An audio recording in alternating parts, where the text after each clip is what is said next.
ప్రభువైన యేసుక్రీస్తు నామములో మీ అందరికీ శుభములు. నేటి దేవుని వాక్యాన్ని చదువుకుందాం. మత్తయి సువార్త 26వ అధ్యాయము 39వ వచనము.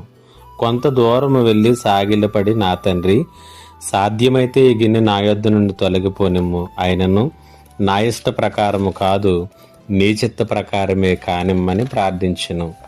అనేక మార్లు దేవుని పిల్లలముగా వేలాడే విశ్వాసంతో ముందుకు సాగుతూ ఉంటాం. వేలాడే విశ్వాసం అంటే ఇదే నాకు కావాలి, ఇలానే ఇది జరగాలి, ఇప్పుడే ఇది జరగాలి అనేటటువంటి వైఖరితో కూడినటువంటి విశ్వాసం కలవారు ఉంటారు కదా. దీనినే వేలాడేటటువంటి విశ్వాసం అని మనం పిలవచ్చు. అయితే అది సరైనటువంటి విధానం కాదు. విశ్వాసం అంటే ఎలా ఉంటుందో, ఎలా ఉండాలో యేసుక్రీస్తు జీవితంలో నుండి ప్రతి విశ్వాసి, ప్రతి క్రైస్తవుడు తప్పక నేర్చుకోవాలి. మత్తయి సువార్త 26వ అధ్యాయం 39వ వచనంలో ఆయన గెత్సెమనే తోటలో ప్రార్థించినటువంటి సందర్భంలో యేసు పలికినటువంటి మాట, నా ఇష్టము కాదు, నీ చిత్తమే నెరవేరునుగాక. దీనినే విధేయత కలిగినటువంటి విశ్వాసం అని చెప్పవచ్చు.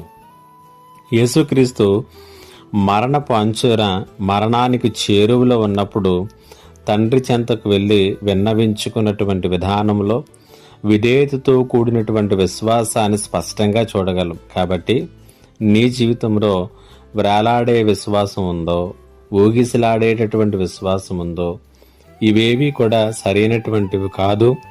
విశ్వాసానికి మార్గాలు అసలే కాదు. అందుచేత ఎల్లప్పుడూ నీవు కలిగి ఉండవలసినటువంటి విశ్వాసం విధేయత కలిగినటువంటి విశ్వాసమే. అదే నిన్ను సరైనటువంటి త్రోవలో నడిపించి సమస్తమును కూడా నీకు అనుగ్రహిస్తుంది. పరిశుద్ధాత్మ దేవుడు ఇట్టి విశ్వాసములో మీ జీవితములను కట్టునుగాక.